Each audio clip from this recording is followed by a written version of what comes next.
Assalamualaikum warahmatullahi wabarakatuh. Perkenalkan, saya Wadindi Fitriati. Saya adalah calon guru penggerak angkatan 9 Kabupaten Siak, Provinsi Riau.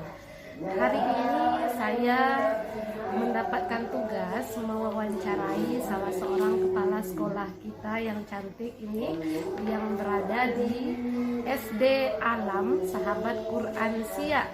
Beliau adalah bernama Ibu Anissa Fitri Nurhalida MPD. Kita sapa dulu ya Ibu Kepala Sekolahnya. Assalamualaikum Bu Nisa, apa kabar Bu? Waalaikumsalam Bu Iri, sehat? Alhamdulillah sehat ya Bu ya. Makin bersinar aja nih Bu wajahnya. Jadi saya kesini untuk memenuhi tugas CGP modul 31, yaitu tentang praktik pengambilan keputusan. Nah, saya yakin nih Ibu sebagai kepala sekolah tentunya pasti sering melakukan praktik pengambilan keputusan. Nah ini terkait dengan bujukan moral atau dilema etika ya Bu ya. Nah, selama menjadi kepala sekolah nih, saya ingin tahu mungkin Ibu pernah menemui kasus atau kejadian-kejadian yang berkaitan, baik itu berkaitan dengan tenaga pendidikan maupun dengan siswa-siswa yang ada di sekolah Ibu. Mungkin boleh diceritakan sedikit Bu. Silakan Bu. Insya Allah ya. Luar biasa nih, pertanyaannya sangat berbobot. Sebenarnya pengambilan keputusan itu bisa sederhana, bisa rumit ya. Tergantung bagaimana bobot permasalahan itu sendiri ya, dan penanganannya. Kalau saya sendiri bagaimana cara menghadapi bujukan moral dan dilema etika, itu biasanya dalam suatu keputusan itu terkadang kita akan ada kegamangan. Kegamangan di sini apa? Ketika kita mengambil keputusan itu akan ada pihak-pihak yang mungkin tidak berkenan, gitu ya, atau mungkin pihak-pihak yang merasa nanti berat untuk menjalani. Salah satunya kalau kita di sini mengambil kebijakan, misalnya contoh kita memperlakukan masuk lebih awal dari sebelumnya, gitu ya. Itu kan secara kebutuhan untuk siswa juga orang tua harus disiapkan.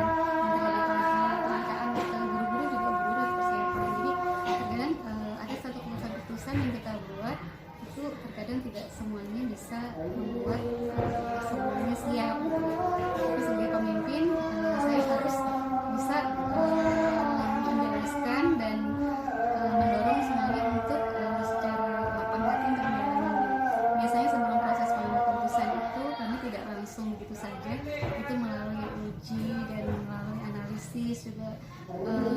Biasa juga dari bottom up ya, kita selalu sharingkan dulu dengan teman-teman gitu ya, masalah seperti ini, sehingga tiba sampai pada satu solusi itu tidak begitu saja terjadi gitu. Jadi itu untuk mengurangi dilema etika tadi ya, pendidikan moral yang membuat kita nanti rasa nggak enak. Biasanya selalu kolaboratif sih. Kalau misalnya kalau keputusan itu akan berdampak pada siswa, maka saya juga harus ajak permukaan komite. Kalau keputusan itu berdampak kepada guru, ya berarti guru juga harus diajak bicara. Sebelum lahirnya sebuah keputusan itu pasti ada proses yang ya. Jadi selama ini bagaimana Ibu mengidentifikasi kasus-kasus yang merupakan ini dilema etika, terus ini bujukan moral, bagaimana cara Ibu mengidentifikasi? Kita punya standar ya, kalau sekolah ini kan sudah jelas sebenarnya acuannya kan. Sesuai nggak sih dengan aturan, sesuai nggak sih dengan kesepakatan yang sudah ada di sekolah ini. Terus kembali kepada kita mau ngikutin aturan atau mau melemahkan aturan karena merasa nggak enak tadi yang dikembalikan kepada. Jadi selama masih bisa kita jalankan aturan itu dengan semua konsekuensinya, ya insya Allah. Paling sekarang kan udah ada budaya positif ya. Jadi dalam melakukan sesuatu itu kita tetap berpegang teguh pada nilai-nilai kebaikan, dan nilai-nilai kebaikan dari mulai kesopanan, tetap integritas, dan lapang hati, kemudian saling saling memberikan dukungan. Jadi tetap nilai kebajikan itu yang menjadi dasar, sehingga bujukan moral atau dilema etika sendiri itu bisa tetap mengikuti jalur aturan-aturan yang sudah ada di sekolah. Ya, jadi bagaimana Ibu menjalankan pengambilan keputusan di sekolah Ibu, terutama untuk kasus-kasus di mana ada dua kepentingan yang sama-sama benar atau sama-sama mengandung nilai kebajikan. Biasanya saya akan mengumpulkan informasi dulu semuanya, kita menganalisis ya, kumpulkan semua informasi, kita searching dulu, kemudian baru kita lihat secara aturannya, setelah itu baru kita mengkomunikasikan dengan pihak yang berkaitan. Dan kita juga memakai prinsip skala prioritas ya, dalam pengambilan keputusan itu kan ada skala priority yang paling urgent, yang paling mendesak, yang paling ini kan pasti itu kita akan bisa. Skala prioritasnya Bu ya. Jadi itu langkah-langkah Ibu dalam mengambil suatu keputusan ya Bu ya, yang berkaitan dengan dilema etika tadi.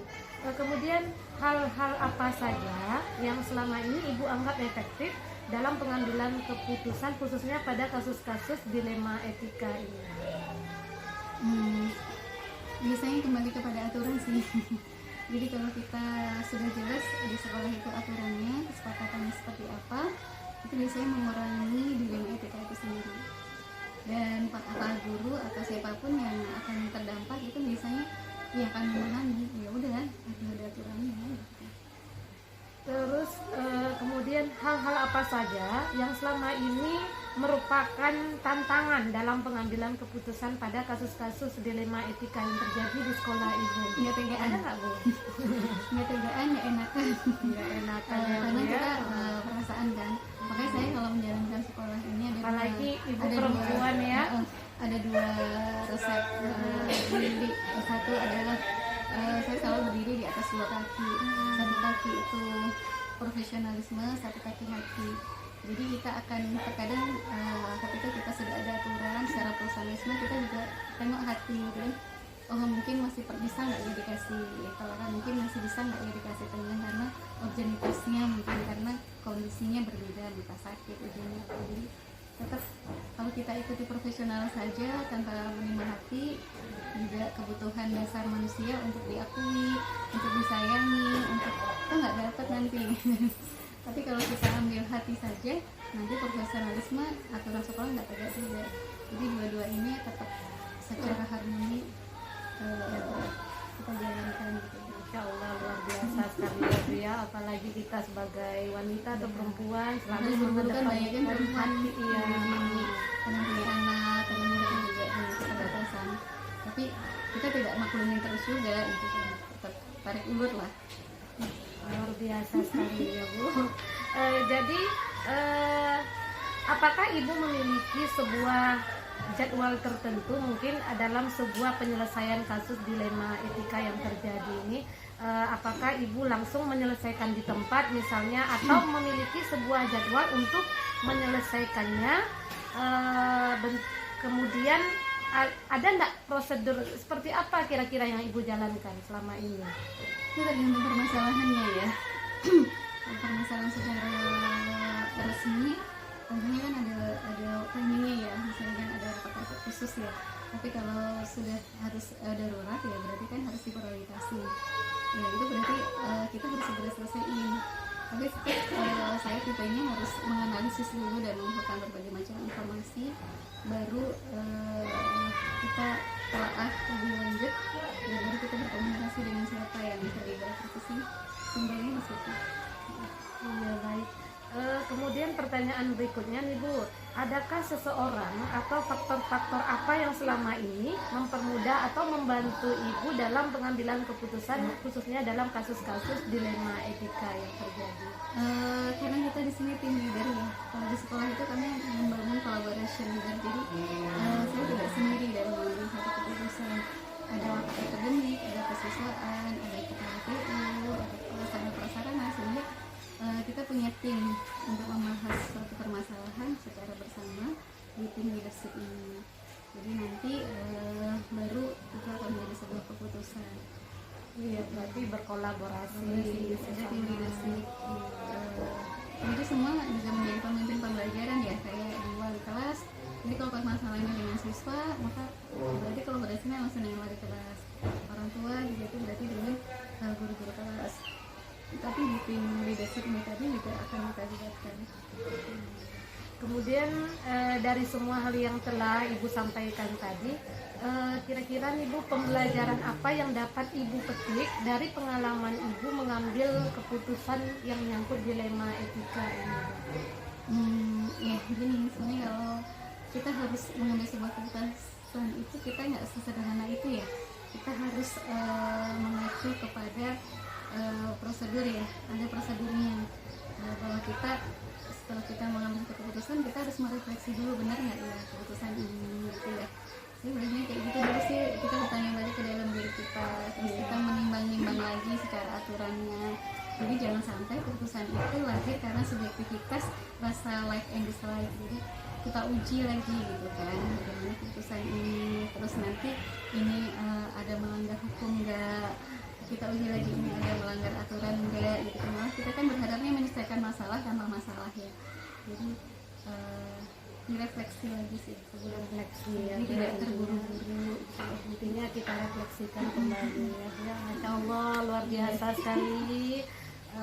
Jadi di sini kami banyak sekali, sebetulnya saya sendiri banyak mendapat ilmu dari Ibu. Terima kasih banyak Ibu sudah menyempatkan waktunya untuk berbagi ilmu dan mau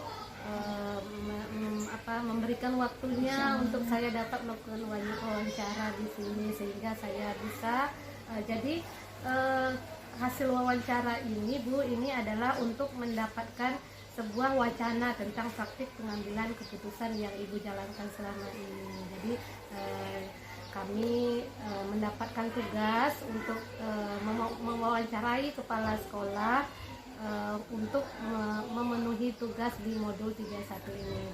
Sekali lagi Ibu, terima kasih banyak atas waktunya. Semoga saya nanti juga bisa mengambil jejak langkah seperti yang Ibu lakukan, baik saya khususnya saya sebagai guru yang selama ini saya jalankan.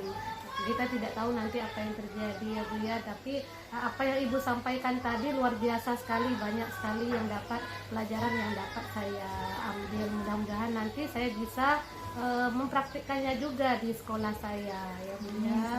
Amin. Sukses selalu ya Amin. untuk tugas CGT-nya dan kepada teman-teman semua yang calon penggerak ya. Jadikan ini momentum untuk terus belajar dan memberikan yang terbaik untuk dunia pendidikan ya. Amin. Bergerak tergerak semangat. Assalamualaikum warahmatullahi wabarakatuh.